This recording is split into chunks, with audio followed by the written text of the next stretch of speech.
welcome back. We're getting ready to move into our first segment for today, and it's a pre-recorded interview. We had the opportunity to sit down and talk with Lord Michael Ashcroft about a myriad of issues, going from campaign financing to the banking sector and liquidity in our economy, and just a number of issues. This is part 2 of the interview, so here it goes. Now, you have said, obviously, in your well-publicized meeting with Audrey Matura-Shepherd, that you would be willing to mediate this issue. Is that the case? I've always been willing to mediate the issue. And in point of fact, this was the agreed mechanism to mediate through international arbitration. And this is what is happening at the moment. There were 2 aspects of the nationalization of telemedia. There was a bank loan and there was the nationalization of the shares. As far as the bank loan is concerned, just before Christmas, international arbitration awarded the bank $48 million in compensation for the expropriation of that loan. And within a couple of weeks' time, all the documents of that case will be on the internet through the arbitration tribunal's website. And I would recommend that you have a very good look and see the whole of how that has played out and how much the government has attempted not to repay that particular loan. And they fought very hard for it, and it's still ongoing. And the other arbitration for value for telemedia is in the arbitration tribunal at the moment. So there is no doubt that there is a process that is running. But meanwhile, the costs on both sides are escalating. And as I repeat to you, it's not my dog in this race. I am merely advising and helping both the charity and the employees' trust to maximize as best as possible compensation, one way or the other, for what was taken from them, remember, in 1999. And the government has also nationalized BEL. And it's difficult not to come to the conclusion, though naturally the government would deny it, that I don't think they ever intended or wanted to pay anything for the taking of these 2 national utilities. Now, we're currently awaiting the ruling of the CCJ on the very same nationalizations. What is your feeling in terms of how things are at this point? You can never accurately tell the outcome of any particular case. But it's been a long journey, and that journey is coming to an end. Litigation is like a hurricane. It passes. You just have damage in the process, and you just pick up whatever there is at the end of the day. Through my whole career, I've always been a pragmatist, and I've always tried to find the way in which both sides of a dispute can have a win-win situation out of anything, and that 2 parties compromise and both parties don't quite get what they really think they should get, but you take it and you move on. We've never been able to get to that position on any of this litigation with the government. So what would be the win-win situation in this case? Well, the win-win situation is both sides sit down and have a look at everything and come to a composite agreement that's in the interests of all parties in order to draw a line under it and move on. It's not difficult, but you can't actually put terms and conditions down as to how that could unfold. No 2 sides in any protagonist say, well, this is what I would do, and say it publicly. It's not the most sensible thing to do. But I do respect you for wanting to ask the question. And have attempts been made to actually sit down and talk away from cameras, away from the legal system? Well, I've had a couple of meetings with the Prime Minister over a period of time. I don't have any personal axe or grudge. When we do meet, we have a good time with a lot of humour behind the seriousness of what it is that we are discussing. But we've never got to a stage of being able to find a solution. So if you don't find a solution, then the inevitability is you have to go through a cumbersome court process, which goes on for years and years and years. But it comes to an end eventually. Now, one other person that you had the opportunity to sit down and talk with very recently has been Audrey Matura. And she's been lambasted in some circles for having that meeting with you. And we've had some ideas of from her point of view. How was the conversation on your part, and why did you think it was necessary to actually sit and talk with her? Well, sometimes it's it's the way you phrase a question. You use the word necessary. I don't think I would ever use that conversation with somebody is necessary, as you put it. But I actually read both Channel 5 and Channel 7 every morning when I wake up, wherever I am in the world. And I get the local papers sent to me every week, which gives me a very good handle of what is always happening locally. And I saw the name of Audrey coming up many, many times. And quite clearly, she had the government rattled because of all the abuse that is spewed on her week after week. And so I made a note that when I came back to Belize with a list of people, I'd like to just sit down and have a no-agenda chat to you. And that's the words I use with people. Let's just have a chat. And so we had a chat. But from my point of view, I regard those conversations as confidential and private. It's not, I don't then go out to the media. Audrey is a little different. She has public profile in Belize, and she must have the freedom to be able to communicate with her franchise when it's appropriate for her to do so, and which she did. And the only comment that I've made about my meeting is I found her charming, articulate, and good company, and she was. And this list, was it very extensive of persons you wanted to chat with while you were here? Yeah, well, a number of people on various visits here that I'd like to sit down, whether they're politicians, whether they're businessmen, whatever, whether they're the developers here, clients of the bank, and just to have a chat, a cup of tea, a cup of coffee. What are your issues? What worries you? Are you happy with what's going on? I wander down to the port always when I'm here, and I chat to the vendors and the drivers, and I stand and we listen, chat, ask them a few questions.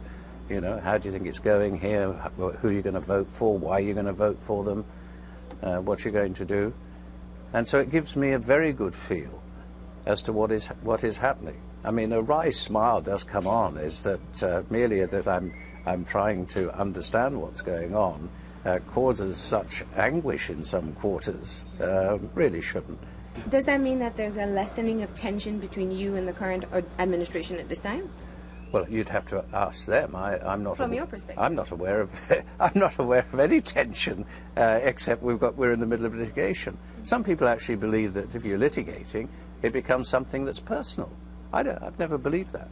I don't believe it's necessary that litigation is personal. It's a mechanism to achieve a solution to a dispute that you can't agree yourself, that you actually bring in the courts as the arbiter of your decision. So how do you keep your head above the fray when there's a public vilification of yourself? Because I'm not too concerned about that. How would you describe your current relationship with Prime Minister Dean Barrow and the United Democratic Party? Well, certainly with Dean Barrow, for the avoidance of all rumours, I do want to say it is entirely platonic. Anything further? I think that sums it up. That sums it up for you. And with the opposition? Yeah, equally platonic. No, we do, for the very same purpose, and I know your sense of humor, so I will try to get the answer I'm looking for. The very same reason that William mentioned. You have been created as a villain in this society, and very often it is not so much the current government versus any opposition, but it is the current government versus Michael Ashcroft. So understanding the dynamics of the relationship, other than being platonic, with you and the current administration is important for the public to know. Well, I'm flattered that you actually believe that it's so important for the public to know. I never realized that it elevated to such status. But no, I love being in Belize, and I love the fact that I meet people, and in fact now it's become a joke since Kim Simplers took the photo of Audrey and myself at breakfast that people are actually taking photos with me and making comments that it's now the done thing to put it on Facebook. I've had breakfast with Lord Ashcroft. I had 3 conversations with him. But no, it's my presence. I want to be able to come back to Belize on a frequent basis, and the litigation is coming slowly to an end, and that'll be the end of a particular saga. But I've never been too concerned about political rhetoric. I mean, if you just listen to the UDP about Audrey, I mean, my goodness gracious me, I shouldn't even be speaking to her, or I should be just whispering her name in a corner. But normally it's a signal when there is such vilification that perhaps the truth is being obscured. And in the case of Audrey, because I think that, if I could just revisit that very quickly, she also does quite a significant amount of work with unions. Is that something that you're also intrigued by, especially given the fact that she does represent some of the members of the port? No, I'm delighted to meet with anyone. If as I said earlier in the conversation, there is a place for unions in the mixed economy. And so I bear no fear or want. I would be very happy. I'm happy to sit down and jaw with anybody. And in terms of the future and investing in Belize? Really, the thing about international capital is they have a lot of choice in the world where to invest their capital. And no investor goes to somewhere unless they are confident that their investment, they're going to get a fair shake and a fair deal. And so where you have a government here who's prepared to nationalize, there isn't the sanctity of contract, investors must take this into account. And some will continue to invest, others won't. Others will bypass Belize. But for me now, I don't particularly have any great interest in wishing to invest in Belize, and I think that's understandable and natural. I'm not into self-flagellation. Some people here may be. I'm not. Are you? The issue of, we spoke earlier of investor confidence, and one of the things that you had pressed upon was the independence of the judiciary. And this is one of the things that has been discussed in many different circles, but one of the issues that has been recurrent is the security of tenure for judges. What is your perspective on that? Well, it's a dual-edged sword. If you have a very bad judge and a corrupt government who gives that man a long-term contract, then the principle of security of tenure might be right, but the choice has not been good. So security of tenure has to be balanced with some system that there is the independence of those judges. And so it's a difficult equation. Now, originally, when you had the Court of Appeal here, it was rare to have a Belize judge here sitting in on a Belize government case. Now it's becoming the norm that the majority of judges on a Belize government case are Belizeans who rely on the government for their jobs or their tenure. And so it does depend. I'm in favor of long-term tenure, but with a mechanism to ensure the integrity, the propriety, and that it's not just the Prime Minister of the day that signs off on the appointments. Now, for me, for an investor coming into a country, if the Privy Council is the supreme body, I have a greater degree of confidence that even if there is a problem with the judiciary on the way up, that I'm confident that the final Court of Appeal will give everyone the fair shake. So for me, the taking away of the Privy Council to the Caribbean Court of Justice, which I believe is 3 and maybe coming up to 4 countries, who then have to finance it, where the CCJ is dependent on the goodwill of the governments to finance the court, and where appointments to that court is not quite, from an investor's point of view, is not quite the same thing. And for the Court of Appeal in Belize, by preference, I'd much prefer that Court of Appeal was made up of the best judges of the whole of the Caribbean. I'd also prefer that if there was a case which involved the Belize government, is that any Belize judge was recused from it. But do remember, for every decision that's made, whether it's political, there are consequences to it. And sometimes those consequences are good and sometimes they're bad. But it's an analysis of the consequences of the actions. I think before we close, one of the things you've referred to Belize in your book as a place where your heart is that still the case? Absolutely. I cannot tell you, when my plane comes in over the Keys, every time I come into Belize, I feel warm, irrespective of any local difficulties. And it's not the temperature. No, not the temperature at all. We keep the cabin of the aircraft cool, but that's how I feel. And for me, Belize is something that is long term, and politicians come and go, and governments come and go, you know, as I said in life, for whatever action there are consequences. So the fact that there is all this litigation with the government, one of the consequences is a lack of interest in wanting to invest in the country. Some people may say, whew, that's good, he's not going to invest. Other people will say that's disappointing because he could be a great ambassador for our country around the world to get people to come to Belize, invest in Belize.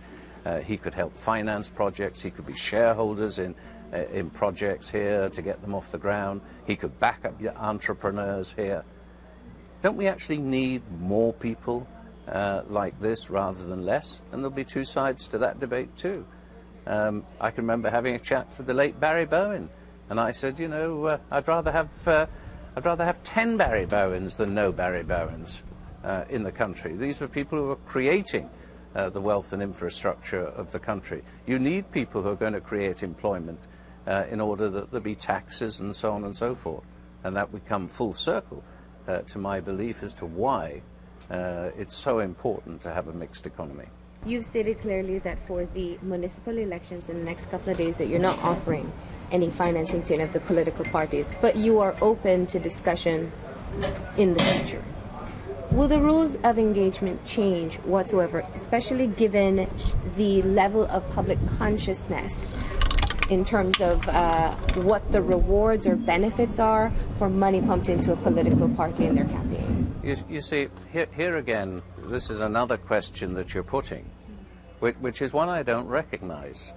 You're assuming that all political contributions have a quid pro quo, that if I give you this, you give me that. And that is, to a large extent, a great shame that this is the psyche that is here. I would challenge you to go and ask Mr. Barrow, have I ever asked for anything in return for political contributions? That's not what political contributions are necessarily for. If there is a party that will promote a mixed economy, wishes for independence of the judiciary, would like to see the police force more independent, would like to make sure the education system here was the best, would come into arrangements at the university here, would go into arrangements with universities from the States or the United Kingdom to enhance education. That's good enough for me. All right, and there you have it. That is, of course, the second part. We showed the first part on Monday, and today you got the remainder of that interview. And, of course, you'll be able to access the entire interview online pretty shortly.